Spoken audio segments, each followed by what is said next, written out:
Welcome to UPSC universe. So మనం ఈ సెషన్లో లాస్ట్ ట్యూస్డే నుంచి ఈ ట్యూస్డే వరకు మన నేషనల్ ఇష్యూస్ జాతీయ అంశాలను చూద్దాము. ఇందులో విద్యారంగానికి సంబంధించిన అంశాలు, గవర్నెన్స్ అంశాలు, సో ఇవన్నీ కూడా ఉన్నాయి. సో ఫస్ట్ ఆఫ్ ఆల్ సాంస్కృతిక అంశాలు, కల్చరల్ ఇష్యూస్. సో అయోధ్యలో రామ్ మందిర్ నిర్మాణానికి ఒక ప్రక్రియ స్టార్ట్ అయిందని చెప్పుకోవచ్చు. సో రామ్ లల్లా అంటే బాలరాముడు, బాలరాముడి విగ్రహాన్ని మరి ప్రతిష్ఠించారు. సో గుడి నిర్మాణంలో భాగంగా ఇది ఒక ప్రక్రియగానే మనం చూడాల్సి ఉంటుంది. సో 1528వ సంవత్సరం 1528 నుంచి కొనసాగుతూ వచ్చిన ఈ ప్రక్రియలో ఒక మేలి మలుపుగా మనం ఈ సంఘటన చెప్పుకోవచ్చు. సో 1528లో రామ మందిరాన్ని కూల్చివేసి బాబ్రీ మసీద్ నిర్మించాడని చెప్పి మనకు చరిత్ర ప్రకారం తెలుస్తుంది. ఇంకా ఆ తర్వాత అనేక మార్పులకు నేను అక్కడ విగ్రహం లభించడం, 1949లో పెద్ద ఎత్తున ఇరు సామాజిక వర్గాల మధ్య కొంచెం భేదాభిప్రాయాలు రావడం, ఆ తర్వాత 1986లో మాత్రం హిందువులను అక్కడ లభించిన సంవత్సరంలో ఒక రోజు పూజించుకునేందుకు అనుమతి ఇవ్వడము, ఇలాంటి అనేక మార్పు చేర్పులు అనేవి జరుగుతూ వచ్చినాయి. చివరికి 2010 సంవత్సరంలో కూడా ఒక కీలకమైన తీర్పు లభించింది. సో ఇరు వర్గాలకు కూడా కొంత స్థలాన్ని కేటాయిస్తూ, ఇరు వర్గాలు కూడా దాన్ని విభేదిస్తూ మరొకసారి కోర్టును ఆశ్రయించడంతో సో కోర్టు దీన్ని పూర్తిగా హిందువులకు కేటాయిస్తూ ప్రత్యామ్నాయంగా కోరిన చోట ఇస్లాం మతస్థులకు స్థలాన్ని కేటాయించాలని సంచలన తీర్పు చెప్పింది. సో ఈ విధంగా అనేక మార్పులకు లోనైన ఈ రామ మందిర్ నిర్మాణ ప్రక్రియ తాజాగా ఈ మనకు విగ్రహ ప్రతిష్టాపనతోటి మరొక అడుగు ముందుకేసిందని చెప్పుకోవచ్చు. సో మరి దీనికి శిల్పి ఎవరు అంటే అరుణ్ యోగిరాజ్. దీనికి శిల్పిగా అరుణ్ యోగిరాజ్ ఉన్నారు. కర్ణాటక రాష్ట్రంలో మైసూర్ ప్రాంతానికి చెందినవారు. అండ్ మరి 51 ఇంచుల బ్లాక్ కలర్ డిపిక్షన్ కూడా, అంటే నల్ల రంగులో మనకి ఇది కనిపిస్తూ ఉన్నది. మరి ఈ టెంపుల్ ని ఏ శైలిలో నిర్మిస్తున్నారంటే నగర శైలిలో నిర్మిస్తూ ఉన్నారు. సో నగర శైలిని ఎవరు ప్రారంభించారంటే గుప్త సామ్రాజ్యానికి చెందిన రాజు. గుప్త సామ్రాజ్యంలో మనకి నగర శైలి అనేది వెలుగులోకి వచ్చింది. అసలు భారతదేశంలో నగర శైలి అని చెప్పి ఉత్తర భారతదేశంలో పూర్తిగా ద్రవిడ దేశంలో అంటే తమిళనాడు, కేరళ, ఆంధ్రప్రదేశ్, తెలంగాణ లాంటి ప్రాంతాల్లో మనకు ద్రవిడ శైలి కనిపిస్తుంది. ద్రవిడ శైలి పల్లవ రాజులు నిర్మించారు. అదేవిధంగా కర్ణాటక, మహారాష్ట్ర ఇలా మధ్యలో ఉండే ప్రాంతాల్లో వెసర శైలి కనపడుతుంది. ఈ వెసర శైలిని పశ్చిమ చాళుక్యులు మనకు ఈ టెంపుల్ నిర్మాణాన్ని తీసుకొని వచ్చారు. సో ఆ విధంగా మరి ప్రస్తుతం రామ మందిరం ఏ శైలిలో నిర్మాణం అవుతుంది అంటే నగర శైలిలో నిర్మాణం అవుతుంది. సో 380 ఫీట్ల పొడవు, అదేవిధంగా 250 అడుగుల వెడల్పుతో 161 మీటర్ల అడుగుల ఎత్తుతో మనకు దీన్ని నిర్మించబోతున్నారు. రైట్, ప్రస్తుతం బాలరాముడి విగ్రహాన్ని మాత్రమే ప్రతిష్టాపన చేశారు. సో ఈ సంఘటన ఎప్పుడు జరిగిందంటే మనకు జనవరి 22, 2024. సో దాదాపుగా 12 గంటలకు కరెక్ట్గా మనకు ఒక 84 సెకండ్ల పాటు ఇది మనకు ఈ ప్రక్రియ అంతా 84 సెకండ్స్లో పూర్తి చేశారు. రైట్, అండ్ నెక్స్ట్ అదేవిధంగా సాంస్కృతిక రంగానికి సంబంధించిన మరొక వార్తాంశము. కేంద్ర పర్యాటక శాఖ మంత్రి కిషన్ రెడ్డి మనకు సాలార్జంగ్, హైదరాబాద్లోని సాలార్జంగ్ మ్యూజియంలో గ్యాలరీస్ ని ప్రారంభించినారు. సో ఇది 22వ తేదీ నాడు జరిగిన ఓపెనింగ్. 21వ తేదీ నాడు కూడా ఇదే హైదరాబాద్ లో అయిన మహిళలకు ప్రత్యేక శిక్షణా కేంద్రాన్ని కూడా ప్రారంభించారనమాట. సో మరి ఇందులో ఏమేమి ఉన్నాయంటే ఇండియన్ స్కల్ప్టర్ గ్యాలరీ, అంటే భారతదేశంలో శిల్పాలకు సంబంధించిన ఒక గ్యాలరీ. మరి ఇందులో 40 శిల్పాలను అందుబాటులో ఉంచారు. సో ఎప్పుడంటే 2nd సెంచరీ BC, అంటే క్రీస్తు పూర్వం 2వ శతాబ్దం నాటి కాలం నుంచి ఉన్న దాదాపుగా 40 శిల్పాలను ఇక్కడ మనం చూడొచ్చు. అదేవిధంగా మనకు అనంతశయన విష్ణు, కాకతీయుల కాలం నాటి అనంతశయన విష్ణు అనే శిల్పం కూడా ఇక్కడ కనిపిస్తూ ఉంది. అండ్ ఇది ఈ మొత్తం ప్రారంభమైన గ్యాలరీలో ఇదొకటి. Next బిద్రీవేర్ gallery. సో కర్ణాటకలోని బీదర్లో మనకి ఇది కనిపిస్తుంది. కర్ణాటకలోని బీదర్లో. సో ఆ ఆర్ట్కు సంబంధించిన దాదాపుగా 300 వస్తువులు ఇందులో కనిపిస్తాయి. సో ఇందులో ముఖ్యంగా మనకు బ్రాంజ్ అన్నమాట. ఇవన్నీ కూడా బ్రాంజ్వి. సో తెల్లటి పూత పూస్తారు. బ్రాంజ్ అంటే ఇత్తడిగా చెప్పుకోవచ్చు. కాపర్ జింకులను కలిపి తయారు చేస్తారు. సో ఆ విధంగా తెలుపు అవసరాన్ని బట్టి ఇతర రంగులను వినియోగిస్తూ ఉంటారు. ఇది ఒక గొప్ప ఆర్ట్ గా చెప్తూ ఉంటారు. And next lamp and chandelier gallery.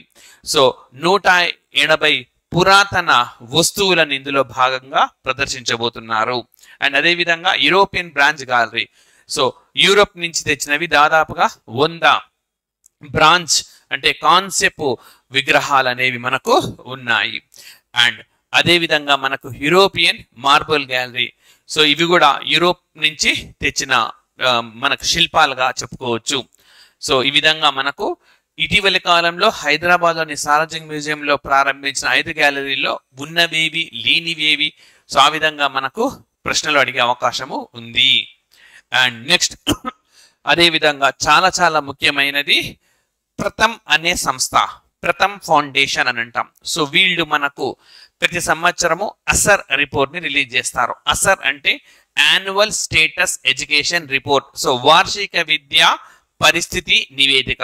So ఏ విధంగా విద్యార్థుల్లో చదువు అనేది కొనసాగుతా ఉంది, సో ఇలాంటి అంశాలన్నీ కూడా ఇందులో ఉంటాయి.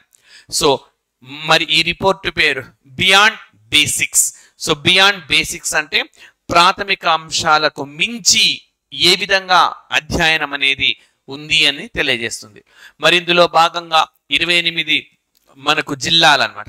దేశవ్యాప్తంగా 26 రాష్ట్రాల్లో 28 జిల్లాల్లో 34,745 మంది యువతను ప్రశ్నించి వాటిని పూర్తి స్థాయిలో విశ్లేషించి నివేదికను రిలీజ్ చేశారు. మరి డేటాను గుర్తుపెట్టుకోవడం అవసరం అంటే అవసరం లేదు. మరి ఏం గుర్తుపెట్టుకోవాలి? ట్రెండ్ అని గుర్తుపెట్టుకోవాలి. ముఖ్యంగా ఇది మనకు విద్యారంగానికి సంబంధించి ఎస్ఏలు రాసేటప్పుడు కానీ లేదా ఏ విధంగా ప్రాథమిక విద్య ఒక ప్రాథమిక హక్కుగా అమలవుతూ ఉంది అన్న అంశాలను ప్రస్తావించాల్సి వచ్చినప్పుడు పాలిటీలో కానీ వినియోగించుకోవచ్చు. అదేవిధంగా సామాజిక వ్యవస్థలు మనం చెప్పేటప్పుడు సామాజిక వ్యవస్థల్లో మనకేంటి ముఖ్యమైనది ఈ విద్యారంగానికి సంబంధించిన అంశాలే, అవి ప్రస్తావించినప్పుడు కూడా ఉపయోగించుకోవచ్చు. సో మరి ఏమేం చెప్తున్నారు అనంటే ఎన్రోల్మెంట్స్ పెరిగినాయి. ఇది శుభ సూచకం. అంటే ఎక్కువగా చదువుకునే వాళ్ళ సంఖ్య క్రమంగా పెరుగుతూ ఉన్నది. ఎన్రోల్మెంట్స్ పెరుగుతున్నాయి. సో మనకి ఈ సందర్భంగా ఒక ఎంసీకి కూడా చెప్తాను నేను మీకు. భారతదేశంలో 100% ఎన్రోల్మెంట్ సాధించిన జిల్లాగా నంద్యాలను ప్రకటించారు. ఆంధ్రప్రదేశ్లోని నంద్యాల. అయితే ఇది వాస్తవమా కాదా తెలుసుకోవడం కోసం తాజాగా ఒక సర్వే కూడా చేపడుతున్నారు. మరి 7.3% పాయింట్స్ ఎన్రోల్మెంట్స్ పెరిగినాయి. అంటే గతంలో 100 ఎన్రోల్మెంట్స్ అయితే ఇప్పుడు 107 ఎన్రోల్మెంట్స్ పెరుగుతున్నాయి ప్రభుత్వ విద్యా వ్యవస్థల్లో. సో ఆ విధంగా ఎన్రోల్మెంట్స్ పెరగడం అనేది శుభ సూచకం. And decline in non enrolments. So అంటే ఎప్పుడైతే ఎన్రోల్మెంట్స్ పెరుగుతున్నాయో బడి చేరకుండా ఉండే వాళ్ళ సంఖ్య తగ్గిపోతున్నట్టే కదా.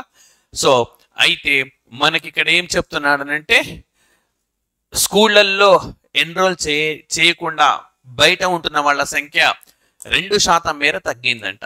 2022లో 100 మంది స్కూల్లో జాయిన్ కాలేదు. ఇప్పుడు 98 మంది మాత్రమే జాయిన్ కాలేదు. రైట్. సో 2% మీద తగ్గింది. ఎంతో కొంత తగ్గుదల ఉండడం అన్నది మంచిది. అండ్ ఈశాన్య రాష్ట్రాల్లో పరిస్థితి గమనిస్తే మరి మణిపూర్లో చాలా తక్కువ ఎన్రోల్మెంట్స్ కనిపిస్తూ ఉన్నాయి. అంటే ఎక్కడైతే అన్రెస్ట్ ఉంటుందో అంటే అశాంతి ఉంటుందో అక్కడ ఎన్రోల్మెంట్స్ తగ్గుతాయని నిరూపించే ఒక గణాంకంగా చెప్పుకోవచ్చు. ఇటీవలి కాలంలో మనకు మణిపూర్లో స్వల్పంగా అల్లలు చెలరేగిన సంగతి గమనించవచ్చు. And foundational skills. Foundational skills అంటే ప్రాథమిక నైపుణ్యాలు అన్నమాట. సో ఒక 2వ తరగతి పిల్లగాడికి ఉండాల్సిన నైపుణ్యాలు ఉన్నాయా లేదా అనేది చూడడం. బేసిక్ లాంగ్వేజ్ చదవగలుగుతున్నాడా, బుక్ ని తప్పులు లేకుండా చదవగలుగుతున్నాడు, like plus additions and subtractions ఎలా చేస్తున్నాడు, పూర్తి స్థాయిలో లైక్ ట్రిగనోమెట్రీ అవి చేయకపోయినా ఇవన్నీ ప్రాథమికంగా చేయగలుగుతున్నాడా లేదా అని. So there is concern foundation skills. Okay, ఇది మనం పరిశీలించదగ్గది. Like survey difficult to read grade 2 level text book in the local language. అంటే సో గ్రేడ్ 2లో ఉండే విద్యార్థి తమ రాష్ట్ర మాతృభాషలోని టెక్స్ట్ బుక్ చదవడానికి ఇబ్బంది పడతా ఉన్నాడు. అంటే మాతృభాషలో కూడా చదవలేని స్థితిలో ఉన్నారనమాట. సో ఇవి చాలా కాంప్లికేటెడ్ ఇష్యూగా చెప్పుకోవాలి. సో విద్యలో ఇది వెనకబాటుతనాన్ని సూచికగా చెప్పుకోవచ్చు. And more than half struggle with arithmetic skills. చిన్న ఓకే గణిత నైపుణ్యాలు, గణిత సామర్థ్యం కూడా చేయలేకపోతున్నారు. They should have been proficient in by grade 5. So grade 5 వచ్చేసరికి వాళ్ళకి దీనిపైన పూర్తి సాధికారత అనేది వచ్చినప్పుడే తర్వాత వాళ్ళకి చదవడం అనేది కొనసాగింపు అనేది ఉంటుంది. ఎప్పుడైతే డిఫికల్టీ ఫీల్ అవుతాడో అప్పుడు చదువు పైన ఇష్టత కోల్పోయి డ్రాప్ అవుట్ అయ్యే అవకాశాలు ఉంటాయి. అలా జరగకుండా చూసుకోవాలి. అండ్ అదేవిధంగా అకాడమిక్ ప్రెషర్ బాగా పెరిగింది విద్యార్థుల పైన అని చెప్పి ఈ ప్రథమ్ ఫౌండేషన్ చెప్తుంది. Report highlights one of the most reported concerns of recent times which is increasing pressure on young students, acute academic competition. So ఇది పెరగడానికి కారణం ఏంటంటే విద్యా వ్యవస్థల్లోని పోటీలు. మీరు చూడొచ్చు మన రాష్ట్రాల్లో ఎంసెట్ కానీ ఐఐటి జేఈ రిజల్ట్స్ వచ్చినప్పుడు చాలా ఇన్స్టిట్యూట్లు క్లెయిమ్ చేస్తాయి 1 1 1 2 2 3 మన ర్యాంక్స్ అని చెప్పి. 10 లోపు 5 మావి, 20 లోపు 10 మావి, 100 లోపు 70 80 మావి. మరి నెక్స్ట్ ఇయర్ అడ్మిషన్స్ కావాలంటే ఎక్కువ సీటు సంపాదించాలి. ఈ నేపథ్యంలో విద్యార్థులపై ప్రెజర్ తీసుకొని వస్తున్నారు. ఆ విధంగా మనకు ఈ సంస్థ నివేదిక ఇచ్చింది. Technological use. సో మనకు రైట్ స్మార్ట్ ఫోన్లను చూస్తే చదువుకోవడం కంటే కూడా మ్యాక్సిమంగా వాటిని ఎంటర్టైన్మెంట్ కోసమే యూజ్ చేస్తున్నారు అని చెప్పారు. సో చదువుకోవరు ఇప్పుడు మీరందరూ ఈ క్లాస్ చూస్తున్న వాళ్ళు చదువుకోవడం కోసమే యూజ్ చేస్తున్నట్టుగా చెప్పుకోవచ్చు. మనం ఈ సందర్భంగా యునెస్కో వాళ్ళ నివేదిక కూడా మరొకసారి గుర్తు తెచ్చుకోవాలి. యునెస్కో వాళ్ళు ఏం చెప్పారు, ఫస్ట్ క్లాస్ వచ్చిన పిల్లలకి ఈ ఆన్లైన్ క్లాసులు పెట్టడం కానీ ఫోన్ల ద్వారా క్లాసులు వినడం అనేది ఆరోగ్యపరమైన మానసికపరమైన ఇబ్బందులకు గురి చేస్తుంది అని చెప్పి నివేదికలో పేర్కొంది. అండ్ వొకేషనల్ ట్రైనింగ్ అంటే వృత్తి విద్యకు సంబంధించింది. Vocational skilling right is not the first choice of for youth and only 6% of the survey are currently doing vocational courses. Simple గా చెప్పాలంటే వృత్తి విద్యలు ఐటీఐ కోర్స్ ఇట్లా 100 మందిని ప్రశ్నిస్తే 6 మంది మాత్రమే వీటి పట్ల 6 మంది మాత్రం చదువుతున్నారు. వీరి పట్ల చాలా మంది విముఖంగా ఉన్నారు. సో వృత్తి విద్యలు చదువుకోవడం ఇష్టపడటం లేదు. సో మరి అదర్ అంటే ఉన్నత ఉద్యోగాలు కోరుకుంటున్నారు. సాఫ్ట్వేర్ రంగం వైపు కావచ్చు, ప్రభుత్వ ఉద్యోగాలు కావచ్చు, సివిల్ సర్వీసెస్ గ్రూప్స్ ఇలాంటివి వాటిపైన ఆసక్తి చూపిస్తా ఉన్నారు. సమాజంలో హోదా ఉంటుంది, పలుకుబడి ఉంటుంది, మంచి శాలరీస్ అనేవి వస్తాయి. రైట్. సో వెనక్కి తిరుగు చూసుకోవాల్సిన అవసరం లేకుండా కెరీర్ మొత్తం బిల్డప్ అయిపోతుంది. ఇవన్నిటిని ఆశిస్తూ ఉన్నారని చెప్పి అసలు రిపోర్ట్ పేర్కొంది. రైట్. అండ్ నెక్స్ట్ విద్యా రంగానికి సంబంధించిన నెక్స్ట్ ఇష్యూ మరి స్టడీ మెటీరియల్. అంటే ఇప్పుడు చాలా మంది ఈ క్లాస్ అయిపోగానే చూడండి ఈ కంటెంట్ మాకు పీడిఎఫ్ పెట్టండి, తెలుగులో లేదా అని చెప్పారు తెలుగు మీడియం విద్యార్థులు. సో స్టడీ మెటీరియల్ కావాలి. సో స్టడీ మెటీరియల్ మనకు అండర్ స్కూల్ అండ్ హైయర్ ఎడ్యుకేషన్లో డిజిటల్ రూపంలో మనకు అన్ని భారతీయ భాషలు అందుబాటులోకి తేవాలని నిర్ణయించింది. ఏ భాషలు అంటే దేశంలో మనకు 2000 వరకు భాషలు ఉన్నాయి. అన్ని భాషలు కాదు, 8వ షెడ్యూల్లో ఉన్న 22 భాషల్లో మాత్రమే. రైట్. సో మంచి ఆలోచనగా చెప్పుకోవచ్చు. So right. ఇప్పుడు మ్యాక్సిమంగా అదే డిజిటల్ రూపంలోనే ఉంటుంది. అంటే వాటిని ప్రింట్ తీసుకోలేమన్నమాట. కేవలం ఫోన్లలో చదువుకునేందుకు మాత్రమే ఆస్కారం ఉంటుంది. సో ఆ విధంగా మనకు 8th షెడ్యూల్ అనే లాంగ్వేజ్లో వీటిని అందుబాటులోకి తేవాలని చెప్పి నిర్ణయించినారు. సో ఇటీవలి కాలంలో మనకు ఈ లాంగ్వేజెస్కి సంబంధించి జరిగిన గ్రోత్స్ అన్ని ఇక్కడ ఇస్తున్నాం. సో అనువాదిని ఏ బేస్డ్ యాప్, అనువాదిని పేరే తెలియజేస్తా ఉంది, ట్రాన్స్లేటర్ అని చెప్పి కృత్రిమ మేధాతో పనిచేసే యాప్ అన్నమాట ఇది. సో ఇదేం చేస్తుంది, engineering, medical, law, UG, PG and ఇతర నైపుణ్యానికి సంబంధించిన పుస్తకాలను కృత్రిమ మేధాను ఉపయోగించి ట్రాన్స్లేట్ చేస్తుంది. దీనికోసం ట్రాన్స్లేట్ చేయాల్సిన అవసరం లేదు. మీరు ఆ యాప్ని డౌన్లోడ్ చేసుకొని ఈ కంటెంట్ని కాపీ పేస్ట్ చేస్తే మీకు తెలుగు వర్షన్ అది ఇచ్చేస్తుంది. నెక్స్ట్ ఈ కుంభ్. మరి ఆల్రెడీ ఇంగ్లీష్లో నుంచో వేరే భాషల నుంచో ట్రాన్స్లేట్ అయిన బుక్స్ని మీకు అవైలబుల్ గా ఇది ఈ పోర్టల్లో అందుబాటులో ఉంటాయి అన్నమాట. Translated books that are available in various Indian languages. ఈ బుక్ ఈ భాషలో అందుబాటులో ఉందని ఈ పోర్టల్లో మీకు తెలియజేసేలా సమాచారం ఉంటుంది. దీక్ష, సో మనకు స్టడీ మెటీరియల్స్, స్కూళ్ళలోని స్టడీ మెటీరియల్స్ వేరువేరు భారతీయ భాషల్లో అందిస్తుంది. దాదాపుగా 30 భాషల్లో ఇది ఉంది. మరి దీక్ష అంటే digital infrastructure for knowledge sharing అని. అండ్ నెక్స్ట్ దీంతో పాటు ప్రభుత్వం ఏం చేస్తుంది అంటే 13 భారతీయ భాషల్లో పోటీ పరీక్షలు నిర్వహిస్తుంది. అయితే ఇంకా పూర్తిగా ఇది అమలు కావడం లేదు. ఇప్పుడు ఫర్ ఎగ్జాంపుల్ సివిల్ సర్వీసెస్ కానీ, railway exams, bank exams, staff selection commission వాళ్ళు కండక్ట్ చేసే ఎగ్జామ్స్, ఈ ఎగ్జామ్స్ అన్ని కూడాను అన్ని భారతీయ భాషల్లో ఉండాలి అని. సో ప్రస్తుతానికైతే 13 భాషల్లో కండక్ట్ చేయాలని చెప్పి నిర్ణయిస్తున్నారు. పూర్తి స్థాయిలో అమలు కావడం లేదు. అమలు అయితే ఖచ్చితంగా తెలుగు మీడియం అంటే మన తెలుగు రాష్ట్రాల్లో తెలుగు మీడియంలో చదువుతున్న విద్యార్థులు నేషనల్ లెవెల్ ఎగ్జామినేషన్ ని కూడా క్రాక్ చేసే స్థితికి రాగలుగుతారు. అండ్ నెక్స్ట్ మరి ఓకే, గవర్నెన్స్ అనే అంశాల్లో భాగంగా మనకు గ్రీన్ హైడ్రోజన్ ట్రాన్సిషన్ అంటే ఏం లేదు, మనం ప్రస్తుతము కోల్ బేస్డ్ పవర్ వాడుతూ ఉన్నాం.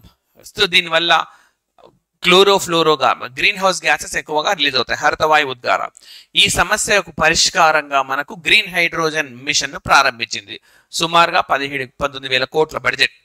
మరి ఇందులో భాగంగా 17,490 కోట్లతో సైట్ ప్రోగ్రామ్ ని లాంచ్ చేసింది.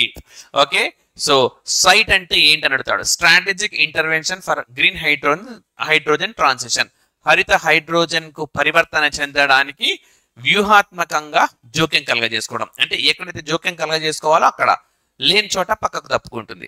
ఇందుకోసం సుమారుగా 17,490 కోట్ల మేర కేటాయింపులు అనేవి చేశారు. అసలు గ్రీన్ హైడ్రోజన్ అంటే ఏంటి నిర్వచనం కూడా మనకు రీసెంట్ గా గవర్నమెంట్ ఆఫ్ ఇండియా ఇచ్చింది. సో గ్రీన్ హైడ్రోజన్ అంటే వెల్ టు గేట్. యాక్చువల్ గా మనకు హైడ్రోజన్ ఎక్కడి నుంచి లభిస్తుంది? నీళ్లలో ఉంటుంది హైడ్రోజన్, H2O రూపంలో ఉంటుంది. ఆక్సిజన్ తీసేస్తే మిగిలేదేంటి? హైడ్రోజనే. సో కాబట్టి ఆక్సిజన్ తీసేయాలి, అదే ప్రక్రియ అన్నమాట. అయితే ఈ ప్రక్రియలో బావిలోంచి నీళ్లు తీసుకున్నప్పటి నుంచి, బావి అంటే బావి అక్కడ నది కావచ్చు, సముద్రం కావచ్చు, ఏదైనా కావచ్చు, నీళ్లు తీసుకున్న దగ్గర నుంచి మనకు పూర్తి స్థాయిలో హైడ్రోజన్, ఆక్సిజన్ పూర్తిగా తొలగించే వరకు ఏదైతే ప్రక్రియ ఉన్నదో ఆ ప్రక్రియ 1 కేజీ హైడ్రోజన్ వచ్చే నాటికి 2 కేజీల కంటే తక్కువగా మనకు కార్బన్ డైఆక్సైడ్ రిలీజ్ అయితే ఆ ప్రక్రియలో దాన్ని గ్రీన్ హైడ్రోజన్ అంటారు. సో ఈ నిర్వచనం కూడా రీసెంట్ గా ఇచ్చింది కాబట్టి కాంపిటేటివ్ ఎగ్జామినేషన్స్ లో ఈ గ్రీన్ హైడ్రోజన్ అంటే ఏంటి అని చెప్పి అడిగే అవకాశం ఉన్నది. సో ఈ గ్రీన్ హైడ్రోజన్ సైట్ అని ఇటీవల కాలంలో ప్రభుత్వం ప్రారంభించింది. దేనికి సంబంధించింది అని అడుగుతాడు. గ్రీన్ హైడ్రోజన్ కు సంబంధించింది. సైట్ అంటే ఫుల్ ఫామ్ ఏమంటాడు? Strategic intervention for green hydrogen transition. So ఈ విధంగా ఉన్నది, రైట్. అండ్ నెక్స్ట్ మనకు సమావేశాలుగాన చూస్తే, సో చాలా ఇంపార్టెంట్ ఇది, మనకు ఏసియాలోనే అతిపెద్ద ఏవియేషన్ ఎక్స్పో. ఏవియేషన్ ఎక్స్పో అంటే వైమానిక రంగానికి సంబంధించిన ఒక ఎగ్జిబిషన్ లాంటిది అన్నమాట. ఆసియాలోనే అతిపెద్దది మనకి ఎక్కడ కండక్ట్ చేశారంటే బేగంపేట ఎయిర్పోర్ట్ లో కండక్ట్ చేశారు, హైదరాబాద్ లో కండక్ట్ చేశారు. మరి దీనికి ఏ ఇతివృత్తం ఉన్నది అంటే connect India to the world in Amrit call. అంటే అమృత కాలంలో భారతదేశాన్ని ఇతర ప్రపంచంలోని ఇతర దేశాలతో అనుసంధానం చేయడము అన్న ఒక ఇతివృత్తంతో దీన్ని కండక్ట్ చేశారు, రైట్. సో ఇవి ఈ వారం లాస్ట్ మనకు ఓకే ట్యూస్డే నుంచి ట్యూస్డే వరకు కొనసాగిన ఈ జాతీయ అంశాలు, రైట్. సో దయచేసి వీడియో అందరూ లైక్ చేయండి, షేర్ చేయండి. మరొక కొత్త అంశంతో నెక్స్ట్ సెషన్లో కలుద్దాం. So thank you very much.